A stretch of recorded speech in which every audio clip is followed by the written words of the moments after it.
Hello. Right, so I haven't done a little video for a while on the car. Just been busy doing other things really. But as you can see, I've changed it quite a lot since the last video.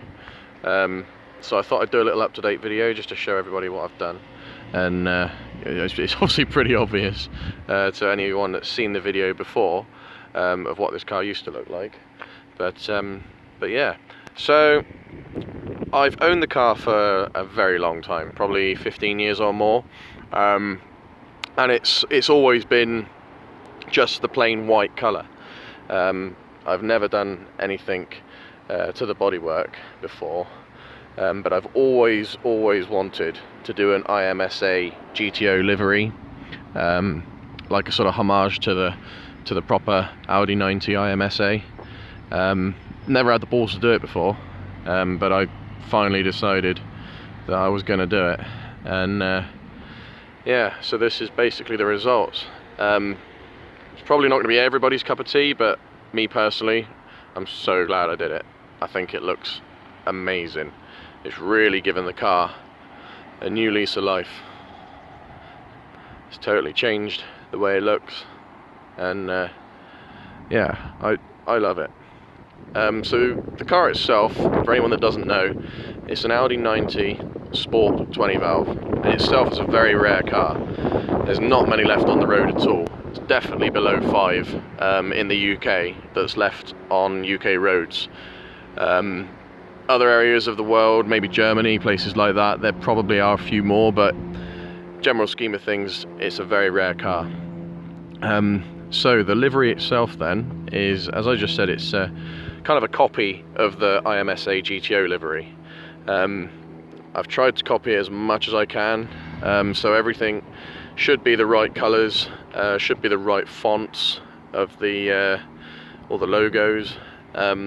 This blue one here, the Norelco one, that was incredibly hard to find, because the IMSA GT logo and the Norelco logo, they had to be scanned and printed, and unfortunately the printing machine that the company used had to have a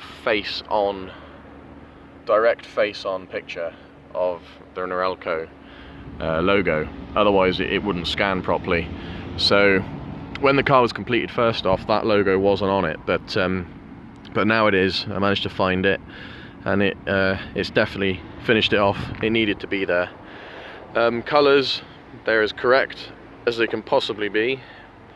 I've matched it up with the real car and pictures of the colours and everything, and this seems to be the right colours. Again, on the bonnet, the logos are correct. I've done the sun strip as well, so that is also correct. And then just for a personal touch, because on the actual race car there are some names above the door, so I had to have my name and the English flag, and again that's the correct font for the writing as well. And on the other side, and yes, I know it's a bit sad, but it had to be done again, otherwise she'd get funny. So we got her name as well, and again it looks very nice. Even the flag is the correct colour, sort of a off red kind of colour. So yeah, so that's the logo. I really like it, as I've said. I don't know what other people's views are, but yeah, I'm sure people will tell me in the comments. Just a quick reminder of some of the other features of the car. The engine's fully built. I've probably said that before in my other videos. The interior is mildly modified, nothing much. All I've really done is got S4 seats, black leather S4 seats. Got the S2 steering wheel with the S2 dials, and that's about it really for the interior. There's not a lot else that I've done. Tried to keep it as original as possible. It is partially stripped. The rear is stripped out. There's nothing in the boot, and there's also a lightweight fuel tank in there as well, so it's not 60 litres anymore, it's more like 45. But it is a toy, and I only drive it for fun, so long journeys isn't really that much of an issue really. So I'll show you under the bonnet. some people would have already seen this again, but just for the new viewers or anyone having a look at this. So the engine is the original engine. The only difference is it's been basically tidied up to make look like it does now. It's not chrome, it's all just polished aluminium. That was a hell of a lot of work. The way I did that was I bought a spare inlet manifold and a spare rocker cover and polished those ones up whilst the engine was still in one piece, and then that way I could still drive the car and work on other things whilst I was polishing those up. But yeah, that took a bloody long time. The engine itself, you've probably seen that little sign there. When it was first built, it is a complete built engine, so the bottom end is all forged, the top end has all been reworked. It's got the original cams, but they're reprofiled because I couldn't find a set of aftermarket cams when I did the build on this, so they're reprofiled. All the fuel system, all the air intake system, as much as I possibly could basically to get this engine to produce the kind of power it's running at the moment. The airflow meter is bigger as well. That's from 034 Motorsport, because the standard airflow meter on these is very, very restrictive. So if you want to do any kind of modifying on this engine, you will definitely need to do that, because otherwise you're just not going to get nowhere near enough air. The exhaust system, it's 5-branch manifold, which came as standard. However, mine is a rebuilt 5-branch manifold. It's exactly the same as the original. It's just rebuilt out of a better quality stainless steel.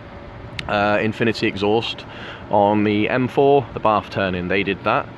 The downpipe, again, slightly bigger. And then it's straight through, just a pipe, no cat, no middle box, and straight out the back to the back box, which again is just a straight through back box.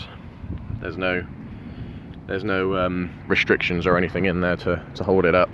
With the modifications that I've done, it does flame, which is pretty cool, especially for a normally aspirated engine.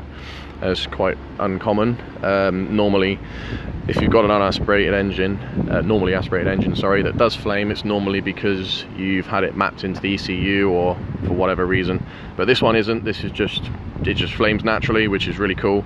Normally in between gear changes, if you floor it and change gear, then you'll shoot a flame out the back and a nice big pop. It's nothing, you know, it's not like a huge flame like a turbo car, but it shoots out the exhaust by, I'd say, maybe 1.5 feet. This is big enough, you know, you definitely see it. So yeah, the engine then, I've already said most of what's been done to it. There is a lot of other stuff I've probably missed. Gearbox is standard apart from the clutch.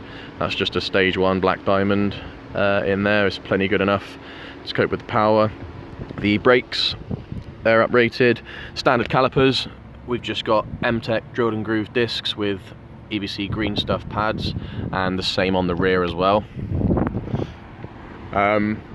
The power, I said about that just a second ago. So that there says 262 horsepower. It isn't actually 262 horsepower anymore. I've owned the car for over 15 years, as I said, and I did the engine build probably about a year or two into ownership of the car, and that was when the majority of the engine build was done, the big stuff like the pistons and the cylinder head, all that kind of thing. And when they were mapping it on the rolling road, we basically mapped it.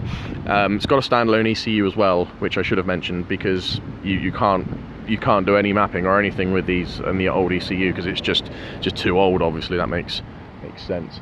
But yeah, so on the rolling road they was mapping it, and they managed to get 262 horsepower. That was the most that it would take. It just wouldn't take any more, wouldn't go any higher. I think it's probably fueling, and maybe just the engine just isn't capable of going any higher in normally aspirated form, I suppose. So it basically it ran like that for about a month, and it just kept melting plugs. It just did not like it at all. It was a pain in the ass when it was warm. It was a pain in the ass to start from cold. It ran lumpy as hell, and as I said, it just kept going through plugs. I mean, you'd go for a drive, and if you drove it hard, which is the whole point of having a car like this, it would start misfiring high end after about 500 miles or so of driving on those plugs. So we had to dial it down a bit. So now it's closer to 250 horsepower now, which is still a lot. I mean, it's a light car. It is a light car, and the way the engine pulls and the way it revs, if I wanted to, I could rev this all the way to 8,000, but there's no point because the power drops off just before then anyway. But it is a screamer, and I mean, who doesn't like the sound of a 5-cylinder engine when it's screaming its head off? Yeah, it's all good. So there we go. That is basically the car. I hope you like it, and yeah, I'll just do a little quick video of it revving up. I won't rev it too hard, but it is warm. But I've just been for a very long drive, and I'm gonna let her have a rest now. So yeah, I'll try and put the camera here. You should be able to see, hopefully.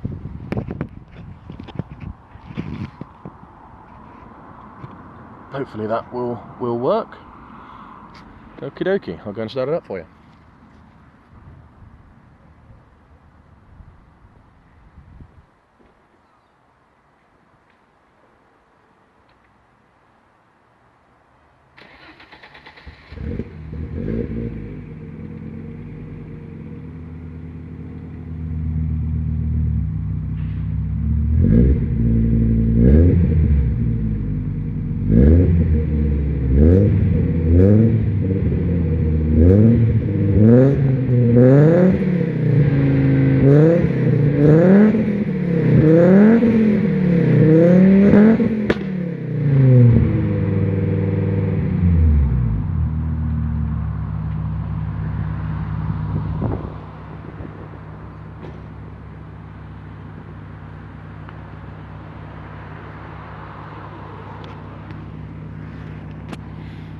Okay, so there you go. Didn't rev it too hard, as I said, but it still did a little pop. No idea if a flame came out, but did a nice little pop, so it's all good. So yeah, thanks for watching. I hope you enjoyed. Cheers.